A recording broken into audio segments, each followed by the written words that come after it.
خراب ہو جاتے، قبریں تک نہیں لوگ بدنام کر دیتے کہ اللہ جانا تو ہے پھر اس رسوائی کے ساتھ، تو میری مدد فرما، اب تو میرا کیس تیری ہی عدالت میں ہے، تو رحمت کا دروازہ کھول۔ ہاتھ اٹھائے، دعا مانگی، نفل پڑھے، پورے مجمع پہ نظر دوڑائی، کوئی نہیں تھا سپورٹ کرنے والا۔ کل تک جو کہتے تھے نا تیرے لیے جیئیں گے، تیرے لیے مریں گے، ساری عمر ہی آٹا گدہ ہے، لکھاں کیتے نہیں پیڑے، اب وقت آیا ہی تے محمد بخشا کوئی نہیں ہو بیٹھا نیڑے۔ ایک بندہ بھی نہیں تھا، ووٹر سپورٹر ساتھ دینے والا کوئی نہیں تھا۔ تو جناب جنید بچے کی طرف اشارہ کر کے کہنے لگے کوئی نہیں بول رہا، تو ہی بول کے بتا دے تیرا باپ کون ہے، تو ہی بول کے بتا دے کون ہے۔ اللہ اکبر، میرا رب جب چاہے تو بچے بولتے ہیں، رب چاہے تو گونگے بولتے ہیں، رب جب چاہے تو پھر پتھر بھی بولتے ہیں۔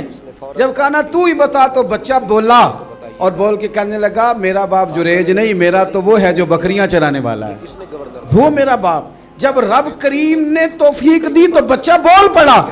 جب رب بندوبست کرتا ہے کسی کی عزت کی حفاظت کا تو پھر کوئی اسے رسوا کر سکتا؟ یاد رکھنا جب رب محافظ ہو تو پھر لوگوں کا پراپوگنڈا وہاں کچھ کر سکتا؟ لوگ کئی دفعہ بڑا گہرا جال بنتے ہیں، سازش کا رنگ بڑا گہرا ہوتا ہے، عام سادے آدمی اس کو سمجھ نہیں پاتے، اس پراپوگنڈے کا حصہ ہو جاتے ہیں، انہیں پتہ ہی نہیں چلتا یہ بات دراصل کیا کی جا رہی ہے۔ یہ کتنی گہری حسد کی آگ ہے جس کو لوگ بغض کے ساتھ ہوا دے رہے ہیں، اپنی عداوت کے ساتھ اس کو زیادہ جلا رہے ہیں۔ حضرت سیدنا عائشہ صدیقہ رضی اللہ تعالیٰ عنہ بیان کرتی ہیں، اور لطف کی بات یہ بھی بخاری میں موجود ہے۔ میں نے جناب جنید کا قصہ عرض کیا تو بخاری سے، یہ عرض کر رہا ہوں تو بخاری سے۔ یہ واقعہ میں حضور کی امت کے کسی ولی کا بیان کرتا تو لوگوں نے کہنا تھا ہماری سمجھ میں نہیں آتا۔ بعض لوگوں کا خیال ہے کہ داتا صاحب کی کرامت بھی نبی پاک کی بیان کریں۔ او خدا کے بندوں کو خیال کرو، داتا صاحب تو کئی سو سال بعد آئے ہیں، وہاں اگر کوئی کرامت ہوگی تو حضور بیان کریں گے۔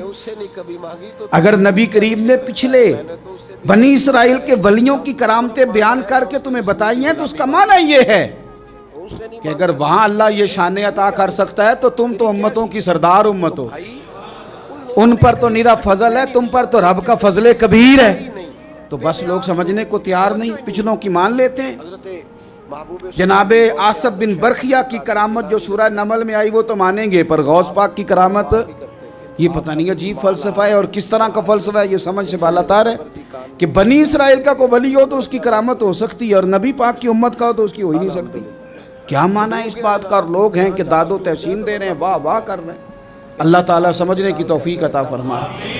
حضرت عائشہ صدیقہ رضی اللہ تعالیٰ عنہ فرماتی ہیں ایک عورت تھی اور اسے نبی پاک صلی اللہ تعالیٰ علیہ وسلم نے وہ کلمہ پڑھ کے مسلمان ہوئی، مدینہ طیبہ آ گئی تو حضور نے مسجد نبوی شریف میں اس کے لیے مکان، ایک سادہ سا کمرہ ساتھ مسجد کے بنوا دیا، وہیں رہنے لگی۔ اکثر وہ سیدہ طیبہ کے پاس آتی تو حضرت عائشہ صدیقہ رضی اللہ تعالیٰ عنہ فرماتی ہیں وہ بڑی باتیں سناتی اور آخر میں کہتی وہ ہار والا دن بھی بڑا عجیب دن تھا، اور میرے رب کی قدرتوں کا دن تھا، وہ بھی بڑا عجیب دن تھا۔ سیدہ عائشہ صدیقہ رضی اللہ تعالیٰ عنہ ایک دن فرمانے لگی کہ تو ہار والے دن کا بڑا ذکر کرتی ہے، وہ کیا دن تھا؟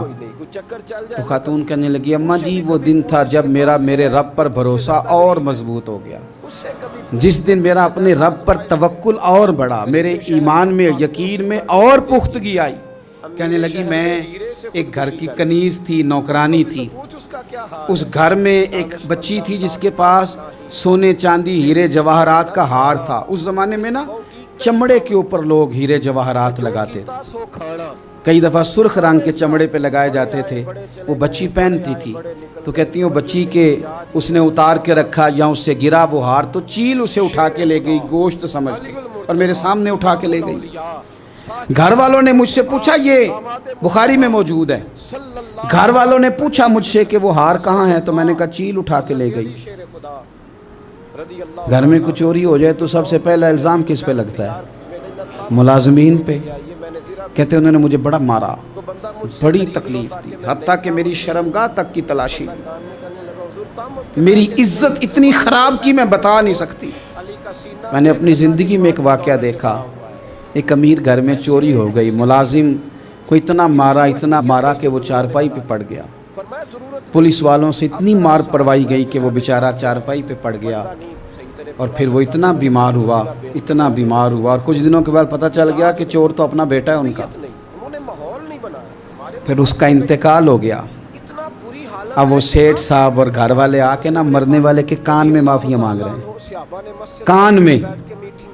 تو میں نے ان سے پھر کہا تھا کہ یہ تو اب چلا گیا ہے، تمہارا زور چلتا تھا نا، تو تم نے قانون خریدا اور تم نے اسے جتنا ہو سکا تم نے اسے مار پڑوائی، تمہارے پاس جو عدالتیں تھیں تم نے وہاں کارروائی کی، اب ایک عدالت قیامت کے دن لگے گی۔ یہ کمزور تھا نا، کچھ کر نہیں سکا۔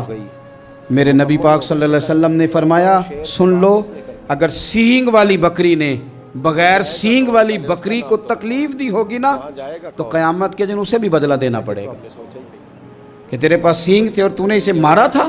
وہ خاتون عرض کرتی ہے سیدہ عائشہ کی خدمت میں کہ مجھے بڑا مارا، مجھے تکلیف دی، میں کہہ رہی تھی کہ میرے سامنے چیل لے گئی ہے، پر وہ نہیں مان رہے تھے، اماں جی انہوں نے مجھے بڑا مارا۔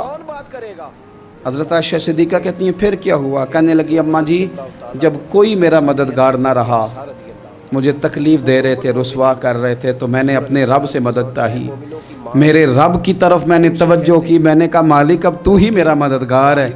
کہتی ہے وہ مجھے مار رہے تھے تو وہ چیل جو ہار لے گئی تھی وہی لے کے واپس آ گئی، اور ہمارے سروں کے قریب لا کے اس نے جب اس ہار کو پھینکا، وہ مجھے چھوڑ کے سائیڈ پہ ہوئے، وہ میری بے گناہی جان گئے، لیکن آپ کو بتاؤں اس دن سے میرا اپنے رب پر یقین اور بڑھ گیا۔ مجھے سمجھ آ گئی کہ جب انسان پورا ٹوٹ جاتا ہے اور جب کوئی چاروں جانب اس کا مددگار نہیں ہوتا تو رب تو ہوتا ہے نا، اللہ تو اس کا مددگار ہوتا ہے نا، وہ تو پھر اپنے اس بندے کی مدد کرتا ہے نا۔